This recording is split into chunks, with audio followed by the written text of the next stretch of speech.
Bueno, iniciamos la sesión el día de hoy.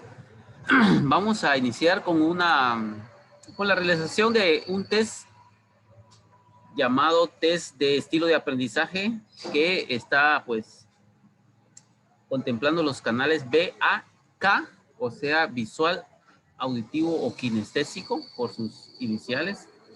Y pues con este test lo que vamos a ver es cuál de esos canales es el que tenemos potencializado para el aprendizaje. Entonces les compartí un enlace ahí en el grupo de WhatsApp para que ustedes lo puedan pues, realizar. Lo importante es que practiquemos el autoconocimiento, es decir, que nos conozcamos a nosotros mismos cuánto es lo que nosotros pues sabemos de nosotros mismos y si usted conoce sus fortalezas, sus debilidades, pues usted puede trabajar para optimizar sus fortalezas y para ir reduciendo las brechas en sus debilidades. Eso es importante. No tengo el contacto.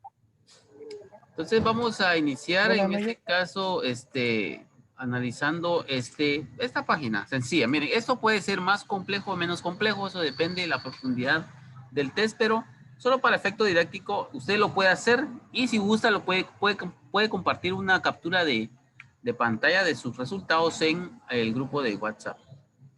Dice, los estilos de aprendizaje son las preferencias o tendencias generales que una persona utiliza como método propio para aprender.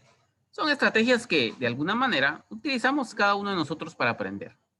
Aunque algunas estrategias concretas pueden variar según lo que intentamos aprender, cada uno de nosotros tiende a desarrollar un sistema global similar, es decir, ninguno de los dos canales, de los tres canales, perdón, es el absoluto, ¿verdad? O sea, sí aprendemos con diferentes cuotas de efectividad, pero uno de los tres canales es el que tenemos más potencializado. Eso no significa que en nosotros tampoco usted no pueda aprender. Actualmente dice, bueno, esas tendencias o preferencias constituyen nuestro estilo de aprendizaje. Actualmente se ha establecido que tenemos tres grandes sistemas para representar mentalmente la información. Visual, 1, 2, auditivo y 3, kinestésico o sinestésico también. ¿Quieres saber cuál es tu estilo de aprendizaje? Contesta las siguientes preguntas y podrás averiguarlo al final del test. Debe responder a todas las preguntas. Bueno, voy a hacerlo acá y vamos a ir avanzando rápidamente. Voy a hacerlo acá según mis propias preferencias. Ya cada quien lo puede hacer, les compartí el enlace y es importante que se conozca a usted mismo y pueda realizarlo para ver cuál es su preferencia de aprendizaje según el canal que usted tiene más receptivo para la información, la nueva información y los datos. Dice 1, ¿qué tipo de examen realizas con mayor facilidad? Bueno, para mí es más fácil uno de opción múltiple, por ejemplo. Cuando tienes que aprender algo de memoria, memorizo lo que veo y recuerdo la imagen, memorizo mejor si repito lo estudiado rítmicamente y recuerdo paso a paso. Voy a poner acá, memorizo a base de pasear, mirar, recuerdo bien una idea general, mejor que los detalles. Voy a poner aquí la tercera. Cuando estás en la clase y el profesor explica algo que está escrito en la pizarra o en tu libro, te es más fácil seguir las explicaciones. Escuchando al profesor, me aburro y espero a que me den algo para hacer leyendo el libro o la pizarra. Bueno, yo pues, me gusta más escuchar al profesor. Marca la frase con la que te identifiques más. Prefiero escuchar chistes que leer cómics. Dice, mis cuadernos y libretas están ordenados y bien presentados. Me molestan los tachones y las correcciones. Me gusta tocar las cosas y tiendo a acercarme mucho a la gente cuando hablo con alguien. Vamos a ver por acá. Voy a poner por acá. ¿Cuál de las siguientes actividades disfruta más? Ver películas, bailar, no mucho. Escuchar música, vamos a poner ver películas. De hecho, me encanta ver películas para aprender algo nuevo. 6. ¿De qué manera te resulta más fácil aprender algo? Repitiendo en voz alta, escribiendo varias veces, relacionándolo con algo, a poder ser divertido. Esto es lo que me gusta a mí. 7. Cuando no encuentras las llaves en una bolsa, ¿qué haces para encontrarlas más rápidamente? Sacudo la bolsa para oír el ruido, las busco mirando, las busco con la mano pero sin mirar. Yo soy más acá para buscar unas llaves perdidas. Vamos a ver. A veces sí sacudo la bolsa, vamos a poner por acá. Cuando te dan instrucciones, me pongo en movimiento antes de que acaben de hablar y explicar lo que hay que hacer. Recuerdo con facilidad las palabras exactas, lo que me han dicho. Me cuesta recordar instrucciones orales, pero no hay problema si me las dan por escrito. Sí, yo soy muy de lo escrito. 9. ¿Cuál de los ambientes se atrae más? Uno en el que se escuchen olas de mar, uno con una hermosa vista al océano, uno en el que se sienta un clima agradable. Para mí es importante lo del clima. Si te ofreciera uno de los siguientes empleos, ¿cuál elegirías? ¿Director de un club deportivo, locutor en una emisora de radio o editor de una revista? Ah, editor de una revista para mí sería excelente. ¿A qué tipo de evento preferirías asistir? ¿A un concierto de música, a una muestra gastronómica, a un espectáculo de magia? De magia, por supuesto. Si tuvieras mucho dinero ahora mismo, ¿qué harías? Viajar y conocer el mundo, comprar una casa, adquirir un estudio de grabación. Ah, claro que viajar. En clase lo que más te gusta aprender es que se organicen las actividades en que los alumnos tengan que hacer cosas y puedan moverse, que me den el material escrito y con fotos y diagramas, se organicen debates y que haya diálogo. Bueno, me gusta un poco lo de los debates. Voy a poner de los debates. Principalmente, ¿cómo te consideras? Ah, yo no soy sociable, atlético, intelectual. Voy a poner acá intelectual. Me encanta leer un poquito. Si tuvieras que quedarte en una isla desierta, ¿qué preferiría llevar contigo? Voy a escribir por acá algunos buenos libros, golosinas, un radio portátil, no, tal vez algunos buenos libros. ¿Qué cosas te distraen más en clase? Las explicaciones demasiado largas, el movimiento.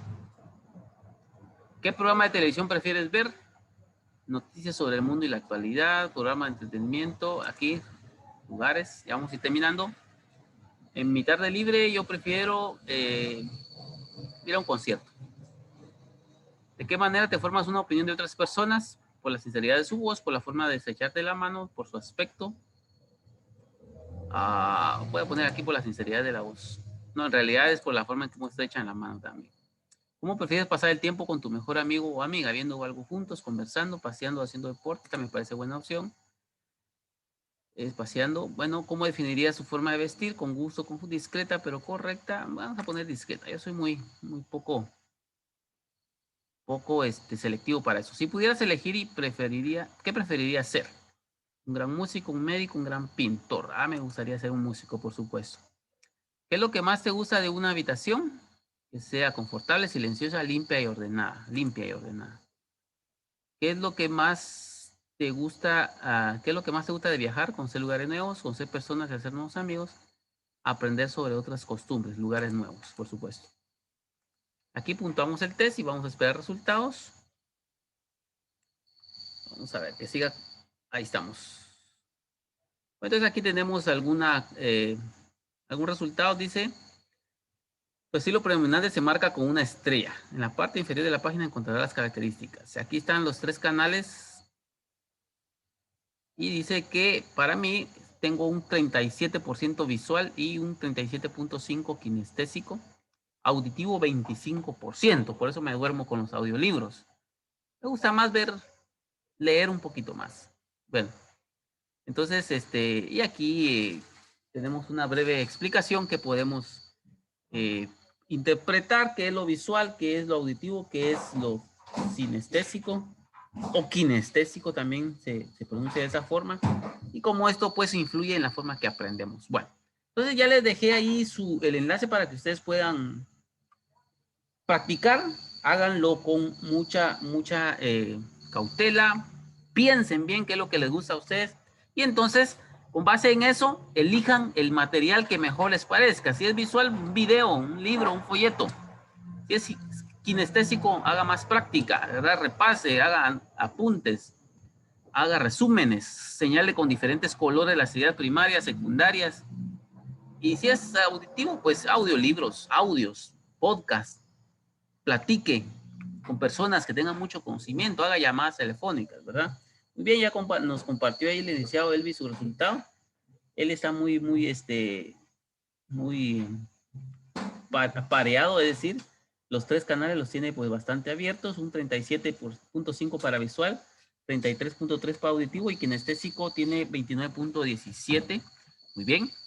Bueno, ahí sí que si ustedes quieren compartir algún día una plática conmigo, pues podemos hacerlo. Aquí ya vieron mis canales de aprendizaje. Pues ya saben que me gusta viajar, conocer nuevos lugares. Me gusta hacer también, me gusta el senderismo, me gusta caminar, correr, me encanta correr. Por eso el kinestésico está en 37.5. Mucho ojo, esto puede cambiar, depende a sus preferencias, a su estilo de vida, a su forma de pensar, a sus propias experiencias de aprendizaje. Eso puede cambiar. Posiblemente hoy usted sea más visual que kinestésico, o puede ser más kinestésico que auditivo, por ejemplo. Pero eso puede cambiar de acuerdo a los recursos, cuán interesante le hace a usted las experiencias de aprendizaje. O sea, no es algo que pues está escrito en piedra. Esto puede cambiar. Muy bien, ahora sí veamos la teoría acerca de esto. El día de hoy vamos a platicar sobre las metodologías basadas en el aprendizaje de los adultos, pero hagamos un repaso de lo que vimos la semana pasada. Metodologías centradas en el aprendizaje del adulto fue el tema, ¿verdad? Y vimos principalmente los aspectos psicobiológicos del aprendizaje. Veíamos este maravilloso órgano que fue el único que se puso nombre en la naturaleza. Es el único órgano que se puso él mismo su nombre, diría un chiste. Y entonces veíamos qué función tiene las partes del cerebro, las dos cortezas cerebrales. Veíamos que una parte bien importante es la amígdala. Esto determina la respuesta amigdalar ante una situación de amenaza, que nos da pues la opción de correr o luchar, pelear o correr o huir, ¿verdad? Y esto pues determina en gran medida el estrés que nosotros padecemos. El mal del siglo XXI es el estrés. Es un veneno muy silencioso que nos lleva lentamente a padecer enfermedades que, si las rastreamos, tienen su origen en el estrés, ¿verdad? Porque no sabemos cómo gestionar esas experiencias muy fuertes, ese sobreestímulo que vivimos en el siglo XXI. O sea, en el tráfico y el montón de sonido, el de los motores, las bocinas, música y cuánta cosa. Va usted por una ciudad y ve un montón de pancartas, anuncios, y estamos sobreestimulados, y eso nos crea de alguna forma de estrés, aparte de la jornada del trabajo, ¿verdad? Entonces veíamos esto la semana pasada, lo importante que es saber las funciones del cerebro y cómo pues esta perfección, esta máquina perfecta, obra de la creación de Dios, si usted gusta, o si así también lo cree, es fruto de años y años y años y miles de años de evolución que parten del trabajo. El trabajo, nuestra propia sobrevivencia, nos ha también formado un cerebro cada vez más complejo. Bueno, eso veíamos la semana pasada. El día de hoy vamos a ver las teorías del aprendizaje. Solamente vamos a hacerlo de una forma muy rápida. Si quieren profundizar, pues podemos platicar acerca de eso también. De hecho, les voy a compartir un material muy interesante, porque les decía la semana pasada, solamente estamos dando aproximaciones a lo que es las teorías del aprendizaje. No hay nada escrito en piedra. Lo que han hecho los científicos es dar una aproximación, una explicación de cómo es que aprende la persona. Bueno, vamos a irnos rápidamente ahí para quienes ya manejan esto. Me gustaría que me apoyaran, por cierto. Yo lo único que pretendo es dar un pincelazo. Las teorías conductistas. Las teorías conductistas se basan en el cambio de comportamiento a causa de la experiencia. La experiencia dice, mejor dicho, la conducta se puede modificar a través de estímulos para generar una respuesta. Y en eso influye lo que es el premio y el castigo, por ejemplo, ¿sí? ¿Cómo ve usted, cómo podemos ver un fenómeno conductista muy, muy de moda actualmente cuando usted desbloquea su smartphone y busca la red social preferida, que es Facebook o TikTok? No sé cuál es la red que a usted le guste más. Y vemos y empezamos a deslizar hacia abajo y hacia abajo con nuestro pulgar, y vemos un sinfín de publicaciones, algunas menos interesantes, algunas más atractivas. Y pues vemos un video y nos va gustando, y eso ya genera una recompensa en nuestro cerebro, una gota ahí de, una milésima de estímulo de dopamina o serotonina, y eso ya nos crea cierto placer. Y entonces seguimos deslizando, y cuando sentimos ya perdimos 2 horas deslizando en la pantalla de nuestro teléfono. Otra forma de cambiar la conducta para que nosotros nos hagamos más adictos a las redes sociales es cuando recibimos por una foto, por ejemplo, personal. Usted publica cualquier pensamiento, publique algo de teorías del aprendizaje, va a ver que a la gente no le interesa lo que usted piense sobre las teorías del aprendizaje, pero publique una foto personal donde está usted con un familiar, o comiendo, o haciendo algo, o visitando un lugar, y toda la gente le va a dar me gusta, y de alguna forma esa información que recibimos, ese estímulo con las manitas, con el pulgar el pulgar levantado, nos crea a nosotros una respuesta, ¿sí? Y eso nos va condicionando a seguir subiendo más y cada vez más fotos, de modo que cuando nos damos cuenta ya hemos publicado nuestra vida íntima, sagrada y privada, y cada vez nos abrimos más a que las personas conozcan qué está pasando con nosotros, a dónde vamos, qué hacemos, qué comemos, qué trabajamos, quiénes son nuestros familiares, cuáles son nuestros gustos, cuáles son nuestras preferencias. Y entonces, estímulo-respuesta, ¿verdad? Aprendemos porque se nos va condicionando, se nos da un premio, y cuando, por ejemplo, una persona en las mismas redes sociales escribe un pensamiento, alguna vez a alguien se le ocurre decir, yo creo que Dios no existe porque esto y lo otro, y todo el mundo lo tacha de ateo y le escriben en su muro un sinfín de cosas porque lo están condenando prácticamente al infierno porque simplemente él decidió no creer en Dios. Y entonces aquí hay un castigo, ¿verdad? Hubo un linchamiento digital, así se le conoce a eso, porque una persona expresó su pensamiento diferente de la tribu. Y entonces fue castigado. Aquí, acá en este punto, entonces tenemos un castigo, ¿verdad? Pero si usted publica, por ejemplo, algo pues, relacionado con la Biblia, algo con Dios, una experiencia bien bonita, y le da gracias a Dios, todo el mundo le dice amén, Dios te bendiga, y entonces usted recibe de alguna forma un premio, porque le comparte esa forma de pensar con la mayoría de la gente, con la tribu, ¿verdad? Entonces está recibiendo un premio. Y entonces eso a usted le estimula a seguir publicando. Bueno, esa es una forma en la cual aprendemos. ¿Cómo aprenden los niños desde el punto de vista conductista, de las teorías conductistas? ¿Cómo aprende un niño? Con la repetición, los copiados. Ahora casi ya no se hacen copiados. Yo me recuerdo que pasé mucho tiempo de mi educación primaria haciendo copiados. Todos los días era un bendito copiado. Créame que a mí me aburría. Si no eran copias, bueno, eran dos cosas fijas todos los días. Y al otro día la maestra a las 7:30 pedía todos los cuadernos y calificaba lo siguiente. El copiado que nos había asignado de acuerdo al libro de la colección Claudia, fíjense que hasta eso me recuerdo. Habían lecturas muy interesantes, por cierto, fragmentos de poemas. Y calificaba también las tablas. Por ejemplo, me tocaba la tabla del 8 10 veces. Al siguiente día era la tabla del 9 10 veces. Y cuando ya llegaba a la tabla del 9, nos tocaba la tabla del 2 y así. Y todos los días tenía que entregar las tablas. Me aburría. Me caía mal como niño, como joven. Ya no quería más de eso. Pero ¿qué pasa? Se me modificó la conducta de tal forma que cuando tengo que hacer una operación matemática, cuando voy a la tienda, multiplico 9 por 8, 72. Pregúntale a un joven de 12 años ahora si sabe cuánto es 9 por 8. Ya esas prácticas conductistas ya no se dan. Muchos pedagogos, permítame,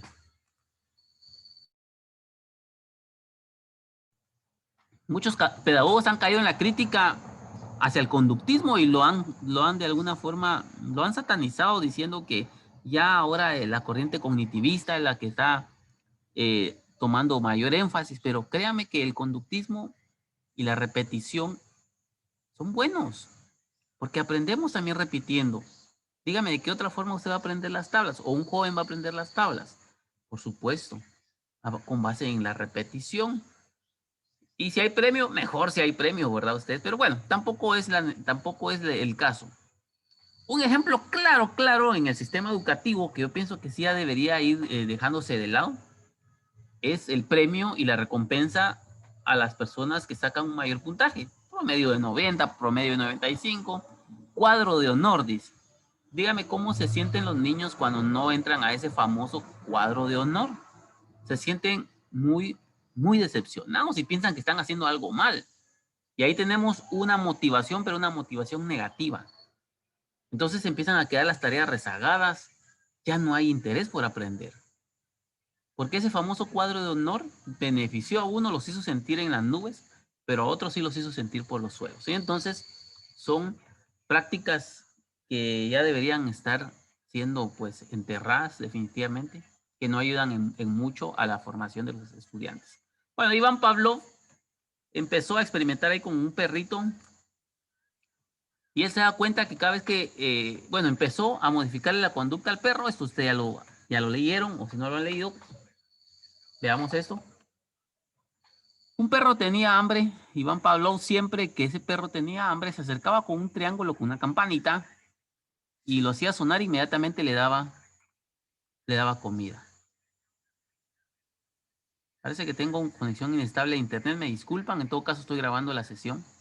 Y entonces el perro, cada vez que Iván Pavlov Maestro, le... perdone que me interrumpa. Dígame. Y yo recuerdo que no es Iván Pablo, me acordaba que era Skinner el que hacía eso con los perros cuando hacía lo del condicionamiento clásico. Eso recuerdo yo, Pablo. Sí, Te recuerdo que Skinner, tal vez estoy equivocada. Skinner continuó los estudios de Iván Pavlov, pero Iván Pavlov fue el pionero en el descubrimiento de la corriente conductista, ¿verdad? Con el perrito. Ahí lo pueden buscar ustedes en internet para salir de dudas. Skinner fue el que continuó los estudios, pero ya lo llevó al campo de la psicología, ¿verdad? Y entonces el perrito salivaba cada vez que sonaba la campanita. Y entonces, sin que Iván Pablo le diera comida al perro, solamente hacía sonar la campana y el perro inmediatamente empezaba a salivar. Entonces se dio cuenta que se puede aprender con base en estímulos. Muy bien. Aquí tenemos a Edward Zornig, también es un famoso, reconocido y pionero en el campo de la psicología. Los gringos o los americanos o estadounidenses, como usted quiera llamarles, son, pues hay que reconocerlo, han hecho mucho estudio desde el punto de vista academicista y han aportado mucho a la psicología. Y entonces Edward Zornig decía, o Zornig, no sé cómo se lee este apellido, si alguien sabe inglés me corrige. El ensayo y el error, decía él, lleva al aprendizaje a lo que denominó la ley de efecto. Y aquí tenemos, por ejemplo, cuando nos equivocamos, ¿sí? Hay algo que ya no hay que hacer. Y créanme que para mí es uno de los métodos de autoaprendizaje más efectivos, el ensayo y el error. Me encanta. Yo quiero aprender algo y me animo a hacerlo. Y no lo hago para hacerlo perfectamente, sino que me hago para ver en dónde me equivoco y qué puedo aprender de esos errores. Entonces, aquí también se está modificando la conducta. John Brodus Watson, él generalizó en aspectos de la conducta humana. Y él decía que si se le puede modificar la conducta a un animal, también se le puede modificar la conducta a un humano. Y entonces él hizo una generalización con el experimento del Little Albert, un experimento muy cruel, por cierto, ustedes lo pueden investigar, en el cual a un niño se le presentaban animales así, que asustarlo al niño, ¿verdad? Y entonces se dio cuenta que este niño, de alguna forma, quedó muy susceptible a ese tipo de estímulos. Un experimento muy cruel. Little Albert lo pueden buscar ahí en YouTube, ¿verdad? ¿Qué fue lo que hizo John Brown Watson para llegar a sus iniciales conclusiones cuando el campo de la psicología estaba en plena exploración? Tenemos también a Burrus Frederick Skinner. Él ya hizo su modelo de condicionamiento operante. Él dijo, es más probable repetir conductas con consecuencias positivas que aquellas que implican problemas.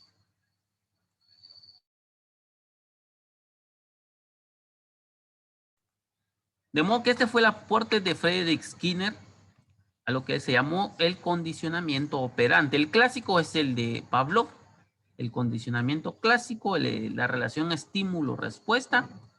Entonces, Frederick Skinner dijo que pues las conductas que llevan consecuencias positivas, el premio, el dulce que se le da al niño que repitió un texto íntegramente, es muy probable que el niño lo vuelva a repetir si se le vuelve a dar el mismo dulce.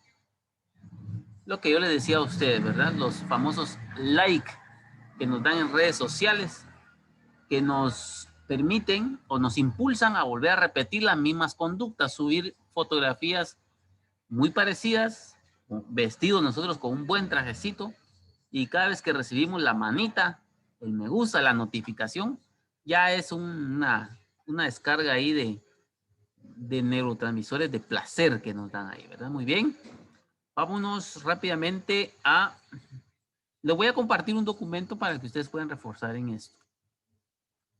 Las teorías cognitivistas. Bueno, entonces acá ya los Los teóricos dijeron, no se aprende únicamente con base en la conducta y la modificación de esas experiencias, sino hay una forma de aprender y es que el sujeto internaliza las experiencias, la lleva a análisis, a abstracción y puede construir sus propios esquemas de aprendizaje.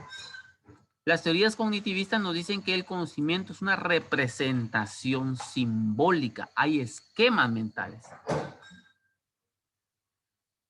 Vamos a ver acá una generalización bien interesante de la teoría cognitivista de aprendizaje y nos dice que nuestra mente es como ver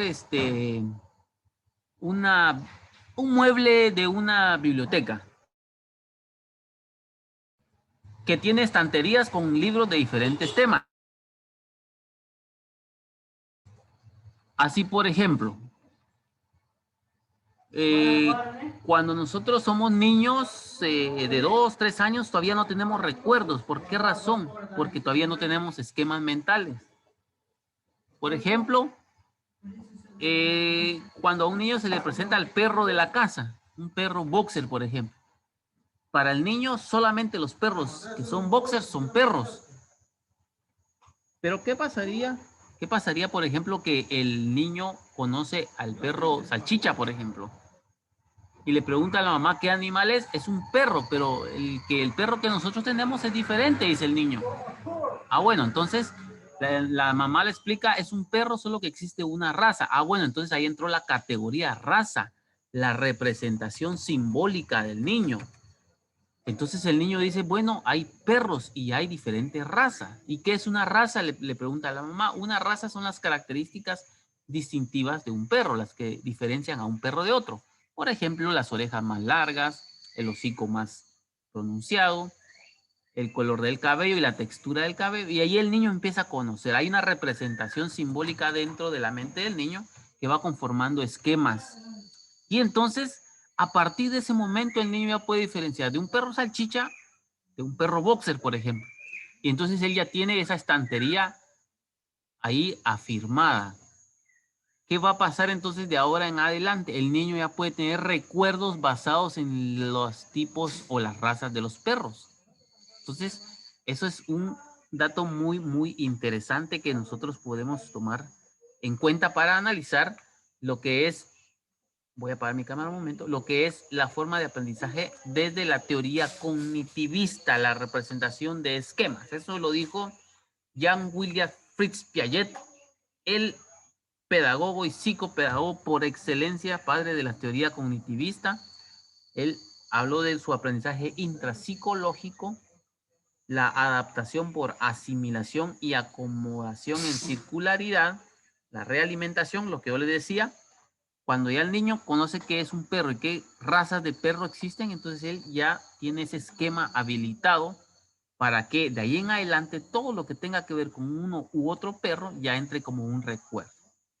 Él habló de la epistemología genética. Sus postulados son tan amplios que pues los estudian los psicólogos, los pedagogos y los psicopedagogos para comprender los principios cognitivistas del aprendizaje.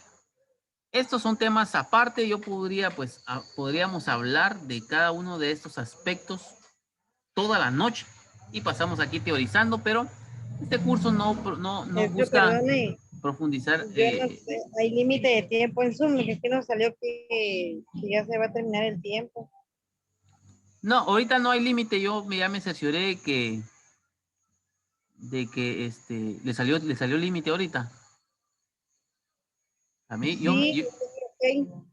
yo me cercioré de que no. Bueno, le aviso por cualquier cosa, ¿cómo le volvemos Va. a ingresar? Claro, no, yo me cercioré ahorita, sí me salió el mensaje donde yo podía optar, esperemos que no se corte. Bueno, voy a seguir con esto. Y entonces Jean William Fritz Piaget nos dio ese maravilloso regalo de empezar a estudiar la teoría del pensamiento, o mejor dicho, del aprendizaje cognitivista. Por otro lado tenemos a Jerome Seymour Brunner.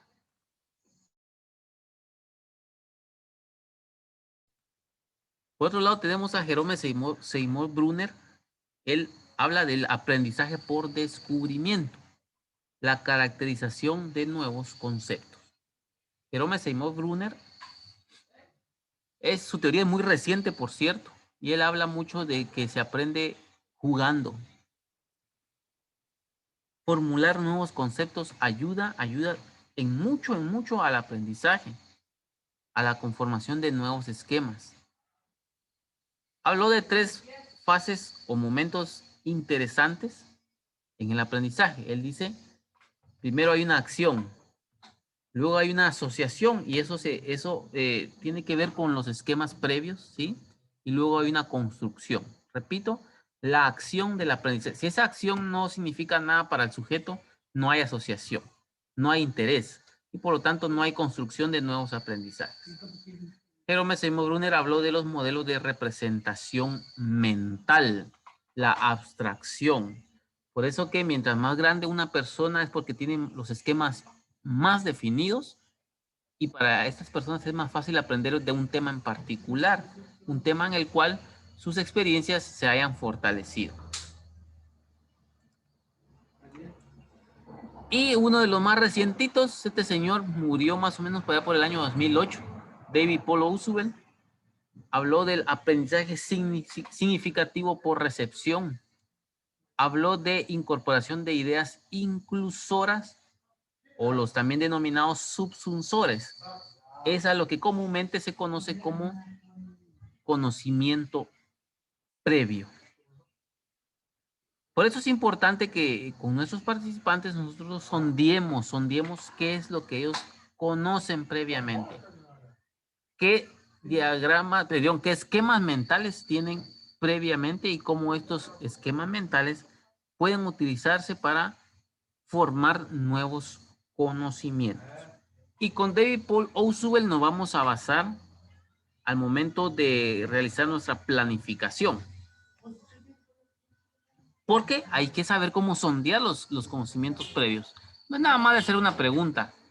No es nada más de hacer un pequeño test ahí para ver qué es lo que saben previamente. No, hay que saber llegar al punto de las experiencias que conforman a cada participante. Algunas experiencias son comunes, otras experiencias son un poco más profundas, que sí pueden servir de mucho en caso de que el instructor o el facilitador esté interesado en conformar nuevos aprendizajes. Me han disculpado un poco la interferencia.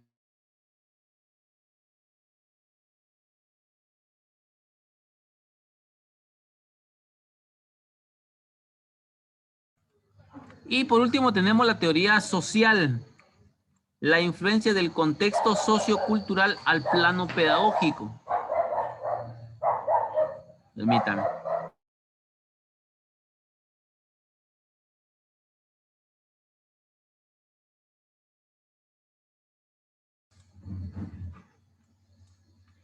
Los teóricos como Vygotsky también tiene mucho que ver, teórico de origen ruso, si mal no estoy. A la par de Albert Bandura, nos dice que no solo se aprende por la modificación de la conducta, no solo se aprende por la conformación de nuevos esquemas, sino que también aprendemos del contexto que nos rodea. Y la cultura es determinante para la conformación de esos esquemas. Lev Semyonovich Vygotsky habló de la sociedad, la influencia de la cultura, la conformación del pensamiento y el lenguaje, del lenguaje partiendo de esa sociedad determinada. ¿Quieren un ejemplo muy sencillo? Muy de moda ahora en estos tiempos que las ideologías están abundando. Hablemos del feminismo, ¿qué les parece? El feminismo pretende modificar las prácticas del lenguaje, porque dice que el lenguaje o el idioma español utiliza un lenguaje que privilegia al varón y excluye a las mujeres. Y las corrientes feministas promueven cambiar el lenguaje porque dice que el lenguaje construye pensamiento y el pensamiento construye el lenguaje por influencia de la cultura. Por esa razón vivimos en un contexto con altos índices de violencia provocada del hombre hacia la mujer en una desigualdad de género, violencia de género.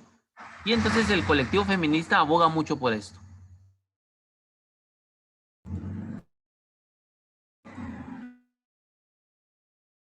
Porque dice que el lenguaje está determinado en gran medida por el contexto cultural.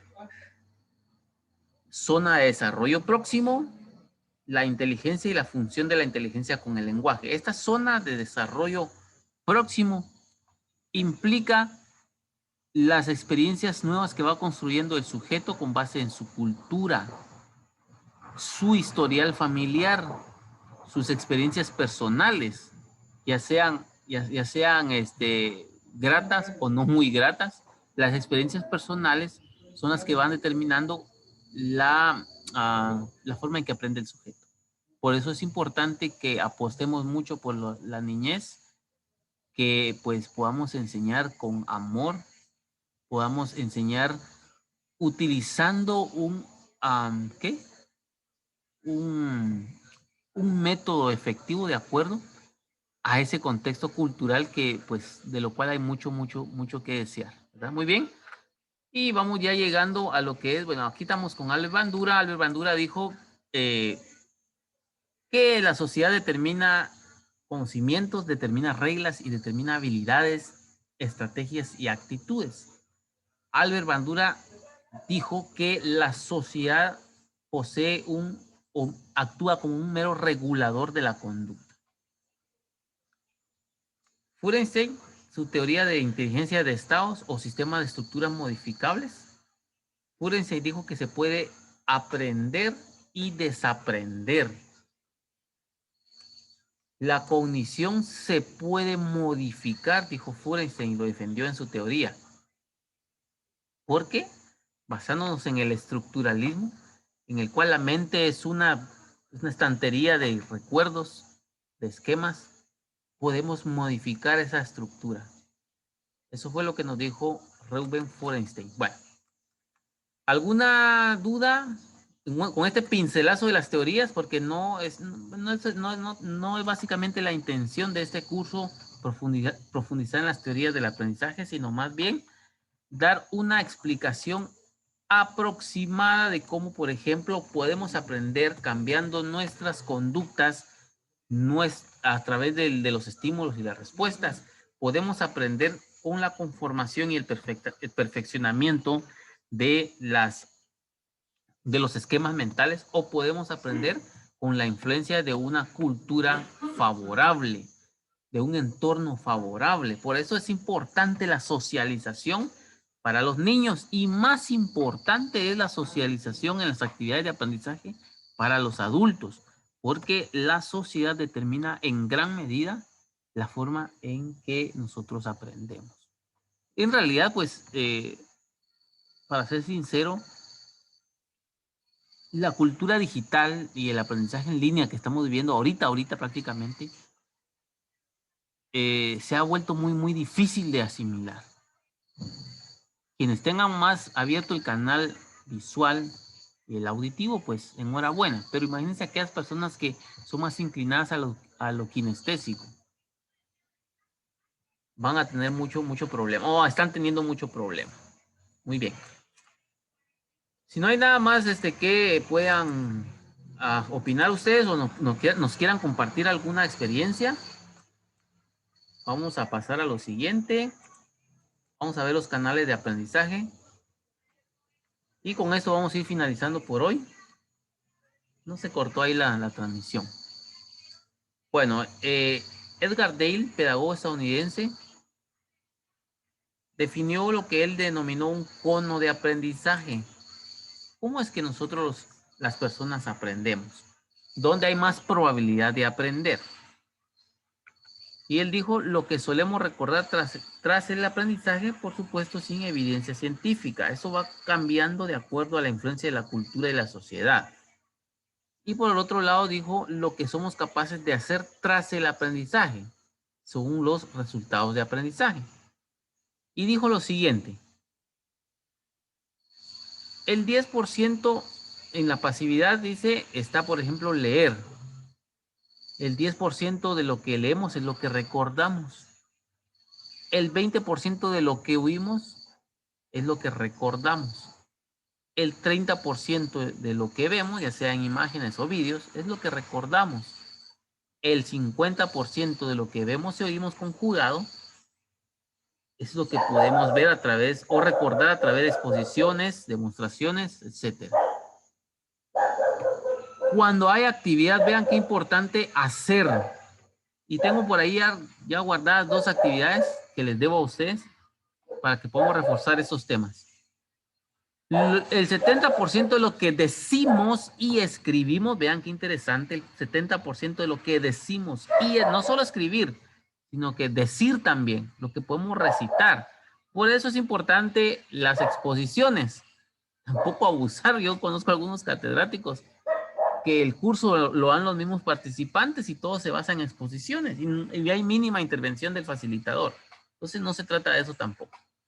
El 70% de lo que decimos y escribimos lo recordamos, pero el 90% de lo que hacemos lo podemos recordar. Y aquí pues nos sugieren algunas actividades para realizar. Vean, leer, escuchar, ver imágenes, ver vídeos. Si usted se da cuenta, en la punta del cono, en la punta de la pirámide está la educación en línea. Por eso hay que apostar para métodos más efectivos de educación en línea. ¿Sí? Tenemos acá ver exposiciones, ver demostraciones, experiencias reales. Aquí pues ya hay una experiencia híbrida entre lo que hacemos en casa y lo que usted ve en línea. El 70% de lo que decimos acá en la base de la pirámide, tenemos lo que es las clases presenciales.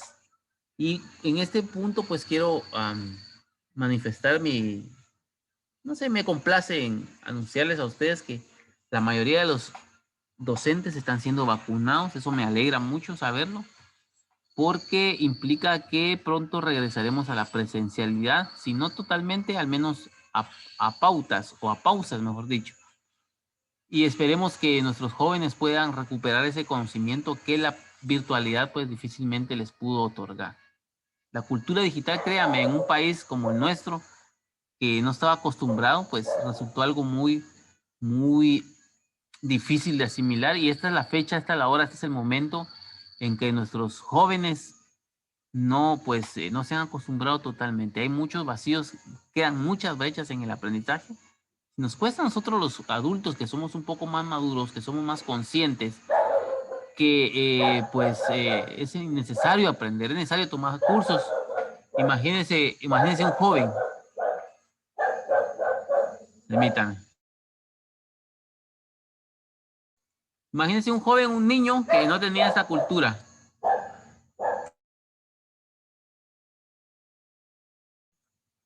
Bueno, vamos a ya ir terminando con esto. Vamos a analizar lo siguiente. Los canales de aprendizaje fue lo que vimos al inicio de la sesión.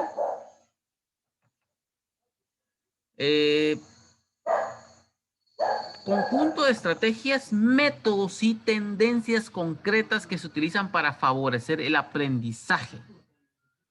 Tienden a preferirse según la información suministrada. Haga por favor, no sé si alguien más ha hecho su test. No, nadie más lo hizo, solo el licenciado Elvis. Haga su test y compruebe cuál es su preferencia de aprendizaje. Yo le insto, le motivo para hacerlo.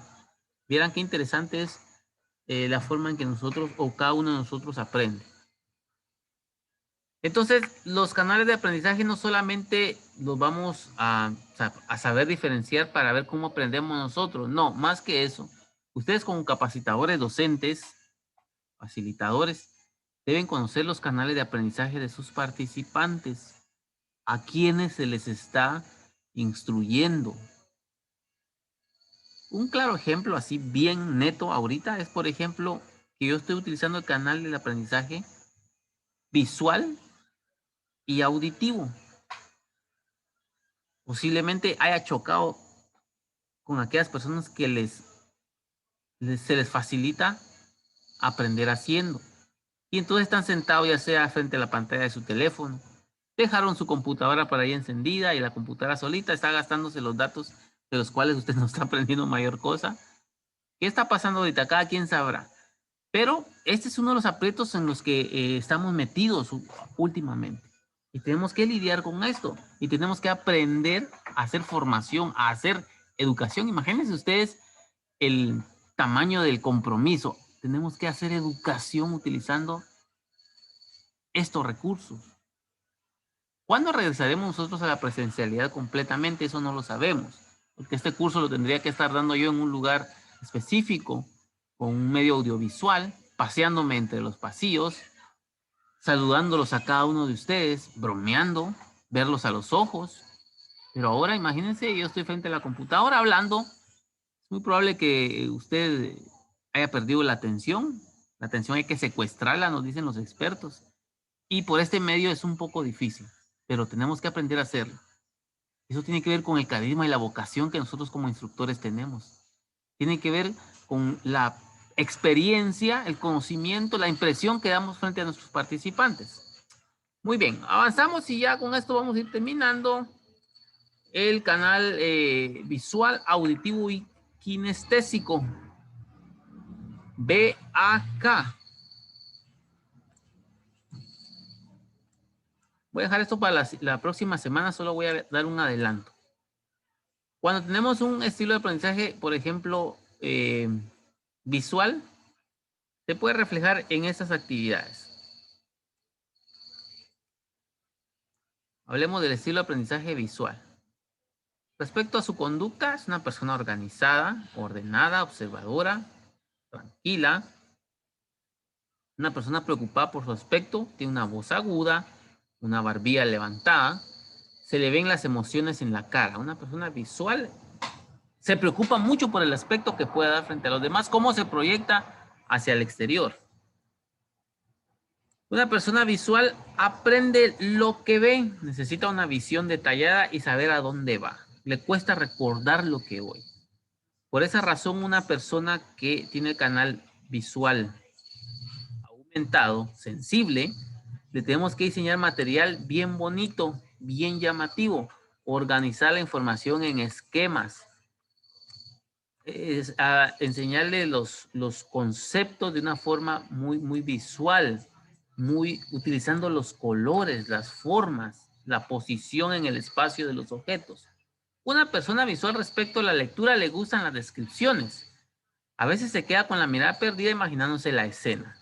Una persona visual en la ortografía no tiene faltas. Ve las palabras antes de escribirla. Aquí cada quien estará pensando, ¿seré yo más visual? Respecto a la memoria, una persona visual recuerda lo que ve.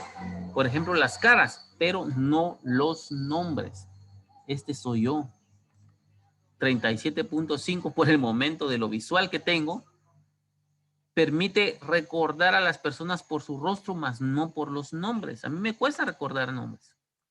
En cuanto a su imaginación, una persona visual piensa en imágenes, visualiza de manera detallada, observa texturas, colores, formas y posiciones de los objetos. Y luego tenemos las características de la persona sinestésica. Ya con esto vamos a ir terminando porque lo dejaremos para la siguiente. Todavía faltan 7 minutos. Avancemos en estos 7 minutos. Una persona sinestésica. Respecto a la conducta, se caracteriza porque responde a las muestras físicas de cariño. Sinestésico es el que sabe utilizar la coordinación de sus movimientos. Le gusta aprender haciendo. Responde a las muestras físicas de cariño, les gusta tocarlo todo. Ven la textura de una planta y están tocándola. Se mueve y gesticula mucho. Sus expresiones faciales son bien definidas. Miren, una persona sinestésica sale bien arreglado de la casa, pero enseguida se arruga porque no para. Tiene un tono de voz más bajo, pero habla alto, es decir, tiene un volumen más definido. Con la barbilla hacia abajo, expresa sus emociones con movimientos. ¿Quieren ustedes identificar a una persona sinestésica? Obsérvenla en todo tiempo y está moviendo las manos. Está caminando, él quiere dar un ejemplo de que alguien iba caminando y se para y camina. No como una persona visual, por ejemplo, solo le trata de retratar, le trata de, mejor dicho, de narrar la escena. Pero una persona sinestésica se para, imita el movimiento. En cuanto a su aprendizaje, una persona sinestésica aprende con lo que toca y lo que hace. Necesita estar involucrado personalmente en alguna actividad. Respecto a la lectura, le gustan las historias de acción, se mueve a leer. No es un gran lector o un ávido lector, pero sí se interesa por la lectura, sobre todo aquellas que retratan el movimiento, la acción. Una persona sinestésica, invítelo a ver una película de acción y va a quedar fascinado o fascinada. En cuanto a su ortografía, comete faltas. Escribe las palabras y comprueba si le dan buena espina, imagínense ustedes. Y conozco muchas personas estas son las personas extrovertidas, aquellas que les encanta estar en muchas actividades al mismo tiempo. No pueden estar, van a la iglesia, por ejemplo, y estas personas extrovertidas no pueden estar sentadas, no son pasivas. Las personas sinestésicas son activas y entonces no le ponen mucha atención a lo que es la ortografía porque ellos están en otro universo totalmente, en el universo del movimiento. En cuanto a la memoria, recuerda lo que hicieron o la impresión general de lo que eso les causó, pero no los detalles. ¿Qué fue lo que hizo el día de ayer? Ah, bueno, fui a la piscina. Pero ¿qué exactamente hiciste cuando fuiste? No, solo nadé. O sea, no recuerdan con mucho detalle. La imaginación dice, las imágenes son pocas y poco detalladas, siempre en movimiento. Una persona sinestésica no le va a dar mucho detalle de lo que puede recordar. Su imaginación es básicamente pobre. Una persona auditiva, en cuanto a su conducta, habla solo. Yo tengo una sobrinita a ustedes que en todo momento usted la ve hablando solita. Tiene amigos imaginarios. Imagina diferentes situaciones y contextos.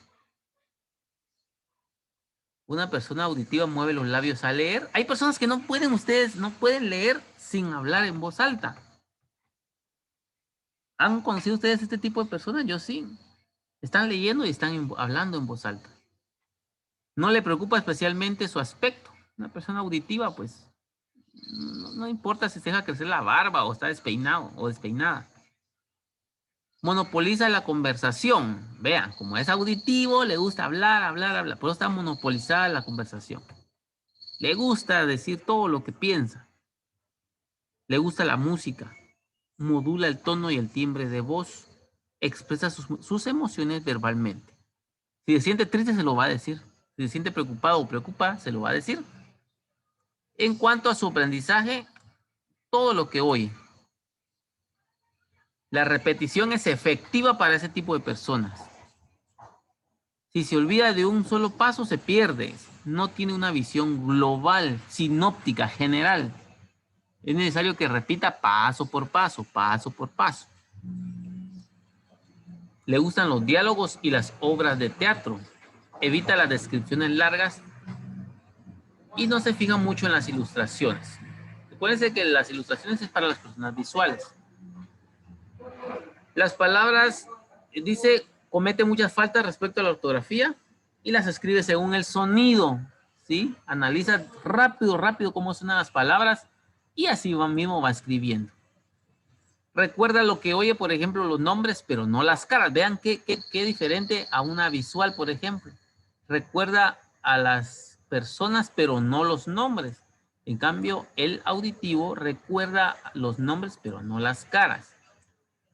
Imaginación, dice, piensa en sonidos, no recuerda tantos detalles.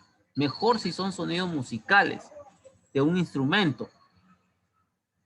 Asocie usted una escena, un contenido con sonidos para estas personas y créanme que van a aprender de una forma muy efectiva. Bueno, y entonces con esto estamos concluyendo los estilos de aprendizaje para tomar en cuenta en el desarrollo de nuestras sesiones. Por favor, la siguiente clase vamos a hablar de cómo incluir en nuestra planificación, en nuestro plan. Vamos a ver la importancia de la planificación, los detalles a incluir en la planificación las actividades para sondear aprendizajes previos, las dinámicas, y vamos a ver cómo sondear también el estilo preferido de aprendizaje entre sus participantes.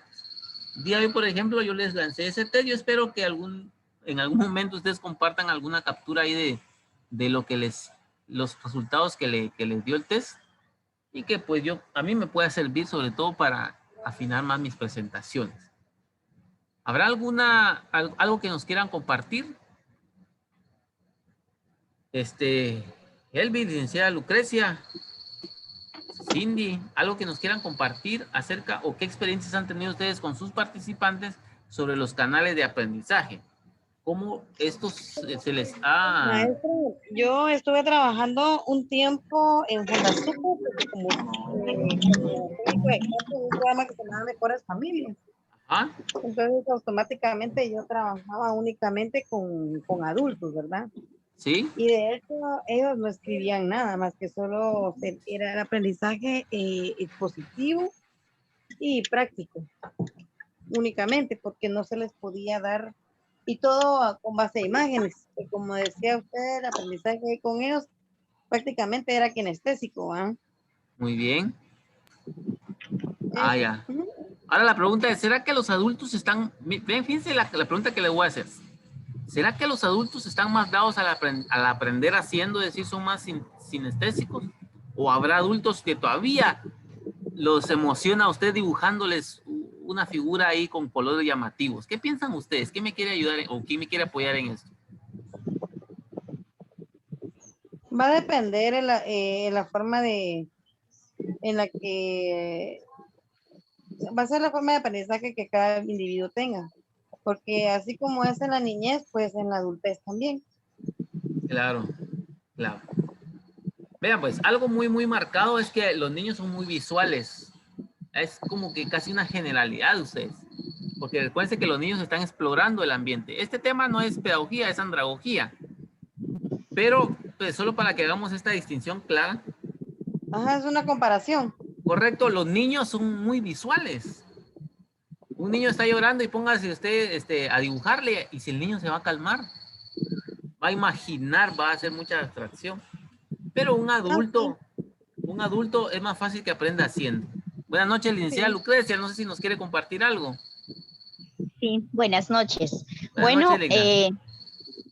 Sí, bueno, mi profesión primera es maestra de educación primaria y laboré 3 años. Qué 3 bien. años, así es. Luego trabajé 4 años para el programa que se llama Desarrollo de Comunidades Agrarias Sostenibles del Fondo de Tierras, y mi función, bueno, era de técnico en fortalecimiento organizacional. De acuerdo al contexto, ¿verdad? Cada comunidad que se tenía, pues era diferente debido a la cultura a que pertenecían las personas y también el nivel de escolaridad. Y pues yo me pude dar cuenta de que en ciertos grupos, ciertas comunidades, yo tenía que formar gestores, o sea, promotores del desarrollo. Por lo tanto, tenía que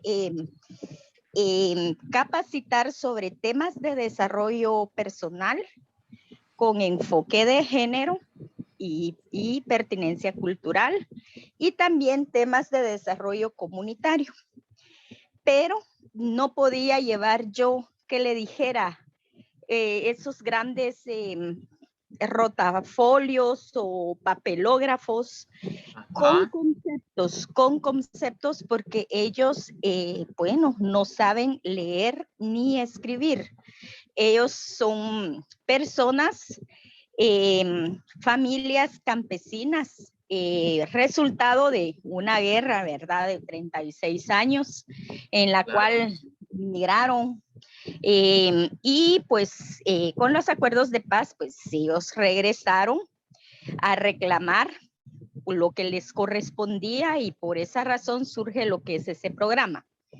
Bueno, pero a lo que quiero llegar es que con ellos yo le llamaba estrategia diferenciada a través de dinámicas.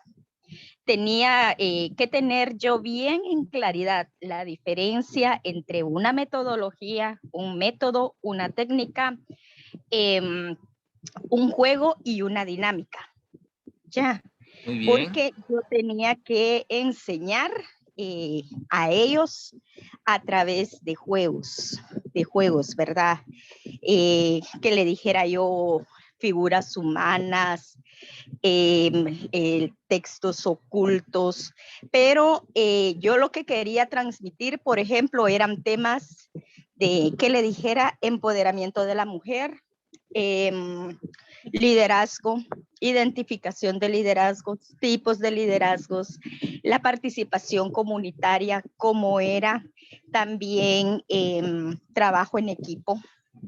Y a través de juegos yo tenía que enseñarles, porque yo no les podía llegar a darle un concepto con palabras técnicas que no me las iban a comprender. Y también pues tengo la experiencia de que trabajo como docente en la universidad, que son, ahí sí que dependiendo del contexto en el cual uno esté ubicado. Pero tengo experiencia, no le voy a decir al 100, con niños, con jóvenes, con mujeres, con personas campesinas, sin ningún nivel de escolaridad y con profesionales, ¿verdad? Aquí en la universidad, y lo que le puedo decir es que es de acuerdo al contexto que uno se tiene que adecuar. Así es. Excelente. Maestro, perdón. No tenga pena. Excelente, estimada licenciada. Vean qué interesante. Muchas gracias. Por eso le digo, miren, aprendemos todos de todos. Vean qué interesante. Si ustedes se dieron cuenta, la licenciada hizo mucho énfasis en esta palabra, sociedad, cultura, ¿sí? Sociedad, cultura. Define nuestras preferencias de aprendizaje. El aprendizaje está bien reforzado con lo que la cultura determina. Por eso es importante que nosotros promovamos una cultura de aprendizaje. Y en la universidad, créame que es bien marcado esto. Algunas personas aprenden más fácil que otras, pero eso viene más dado también por el área de procedencia. Algunas personas, por ejemplo, del área rural, les va a costar un poco más si usted le habla en terminología muy técnica, mucha abstracción. Lo que decía ahí la licenciada Lucrecia, ¿verdad? Mucho problema para darnos a entender con palabras, con explicaciones muy rebuscadas. Y es el pecado que nosotros cometemos porque queremos lucirnos a veces y se nos va por alto que hay que pensar en el participante y no tanto en nosotros como docentes. Muchas gracias, licenciada, por sus experiencias. Vean, es interesante que adultos de áreas, pues que usted le va a hablar de una temática bien compleja, delicada, sensible, hay que buscar fíjense lo importante que ella mencionó, diferenciar una técnica de un juego, de una dinámica, de una técnica, de un método, por ejemplo. No podemos jugar con el aprendizaje, o sea, no se trata nada más de dar la apariencia o de dar la impresión de que cumplimos con nuestro trabajo. No, es que en realidad hay que hacer formación, estimadas. Hay que hacer educación. Hay que cambiar esas mentes porque ese es el encargo social que tenemos, ¿sí? Como docentes, facilitadores. Y pues ya de último está nuestro sueldo, pues nuestros honorarios o nuestro dinerito. Muchas gracias, estimada licenciada. Lástima que no está el licenciado Saúl, me dijo que tenía compromisos, ya que él también es una fuente muy interesante de experiencias que nos ha compartido. Si no hay alguna otra intervención, agradezco mucho. No sé si hay alguna otra. Licenciado Ronald también está por ahí, también el licenciado Ronald también nos quiere compartir algo. ¿Alguna experiencia que nos quieran compartir?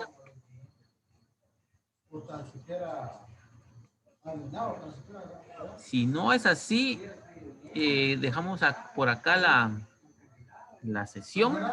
No se pierdan la otra clase que va a estar muy, muy interesante. Hablaremos sobre los métodos, las técnicas, hablaremos de la planificación, por qué es importante hacer planificación, cómo hacer la planificación, cómo sondear saberes previos, y hablaremos de la jerarquía del conocimiento o de los saberes con base en una taxonomía muy, muy precisa. Entonces acá vamos a hablar de lo que usted me había preguntado al inicio del curso, estimada licenciada, sobre las competencias, los objetivos. ¿Planificamos con base en competencias o planificamos con base en objetivos? ¿Qué es la diferencia entre una competencia y un objetivo y qué aspectos tienen en común? Vamos a analizar eso en la siguiente sesión. Bueno, si no hay ninguna otra intervención, muchísimas gracias por su tiempo. Les deseo que puedan descansar este sabadito y que el día de mañana pues sea un oasis en el continuum de nuestra vida productiva. Me estaba recordando en Sísifo, que fue conectado por los dioses en la mitología griega a tirar una piedra por una colina para volver a subirla otra vez indefinidamente. Y a veces eso nos pasa. Trabajamos, llegamos a nuestras casas a dormir para volver a trabajar al otro día y el viernes esa piedra está cayendo y parece que fuera un resbaladero, un descansar en nuestro ejercicio continuo de buscar nuestra propia felicidad, ¿verdad? Bueno, entonces les deseo muy buen fin de semana. Nos vemos el sábado siguiente en el horario acostumbrado, Dios mediante. Les agradezco por su atención. Para las personas que se acaban de agregar, estoy pendiente de generarle la boleta, ya el correo fue mandado, pero pues debido a la demanda que tenemos como centro de capacitación en el área de servicios empresariales, pues el trabajo se acumula pues por algún momento, pero me interesa mucho que estén al pendiente de las sesiones y que sobre todo pues que participen. Muchas gracias, pues les deseo muy feliz noche y será hasta la próxima semana. Feliz noche, Roxana. Feliz noche, Cristian, Elvis, licenciada Lucrecia, licenciado Ronald y Cindy también. Que descansen. Feliz noche. Feliz noche. Feliz noche, maestro. Gracias. Para servirle, mi estimado Alex, feliz noche. Buenas